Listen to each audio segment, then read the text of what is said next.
Well, hello. So this is my journey, day two on quitting smoking.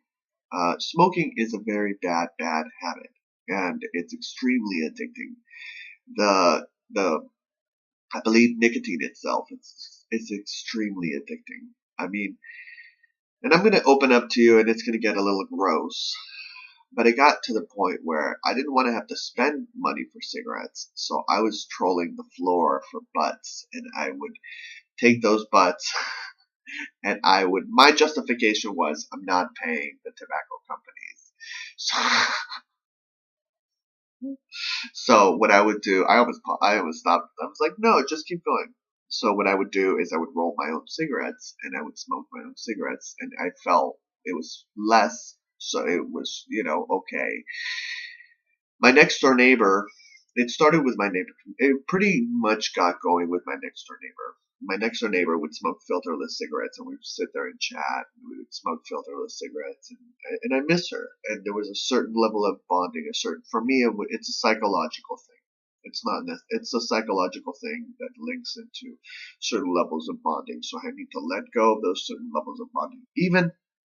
Uh, even then the choice menthols, there's certain friends that have, and I'm not going to mention who they are, but certain people in my life that I really care about that have smoked menthols. So I kind of smoked menthols in order to like feel a somewhat of a connection, with them. So, um, I've been I was smoking because I recently quit. This is my day two. So yesterday, my friend calls me and he goes, "What do you want?"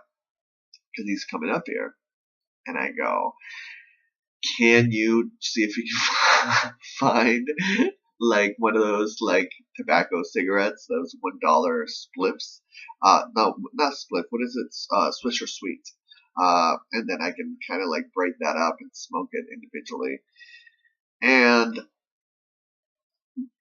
and also, so what was my justification? My justification was that uh, I had heard some interesting news, and I was a little stressed out, and that I'm not going to be so hard on myself. So I'm just going to, take it one step at a time. And I've been cutting down a lot. So, and then there's the excuse, I've been cutting down. I've been cutting down. No, at a certain point in time, there was like, you mean cutting out, cutting it out altogether. So, I mean, it's one of the, and then even talking about it, I think it's a little shameful because the other day I was speaking to somebody, a family member, and they were like, "That's disgusting," and I wish those people would die. And I was just like, "You do understand that, you know."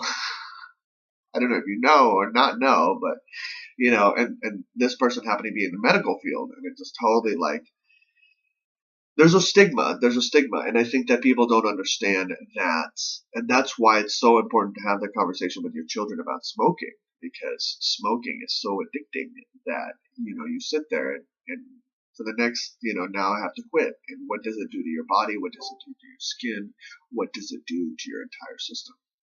So a couple things that I've been doing is support system, telling everybody, hey, I quit smoking, so please do not like give me a cigarette or have me be around a cigarette, and know that this is an important thing. And for the next couple of days, I need to just strip away all that energy that I have given to cigarettes and just strip it away and own it. Just take it back. Just take back all that. And why do we love cigarettes? It's there's nerve endings in the lips, so you're anytime you're touching the lips, there's like an action going on, like hey. And then there's of course the chemical reaction that goes on. I believe it's serotonin in your bloodstream that it releases toxins into your brain. It's like, oh wow, that feels good, different than any other particular drugs. But and kombucha has been really helpful. Drinking water, going to the gym, working out. I've noticed that the more I work out, the more repulsed I am towards tobacco. So, what do you think about it? What do you think about the whole situation? Quitting smoking. Day two. Let's see if we can make it to day three and day four and five, six, seven. I'm going to look to do 21 and join me on this journey. And if you're interested, You know, if it's your day one, then I'm with you. You know, we have to just kind of step up just a little, just a little. And sometimes it's, you know, especially when it's the first day, it's like every moment. So it's like you relax, you know, every moment is important and crucial, and it's like you just take that moment and relax. Or I've said in the earlier videos, rose oil, that really helps. Sage, if you're quitting smoking, substitute your tobacco with sage and smoke the sage. That's what Native Americans did for a very long time in order to calm yourself and regain that sensibility. And of course, there's patches and there's stuff but you don't want to. She's addicted to nicotine patches. On that note, I will let you go and wish you a wonderful year. Take care.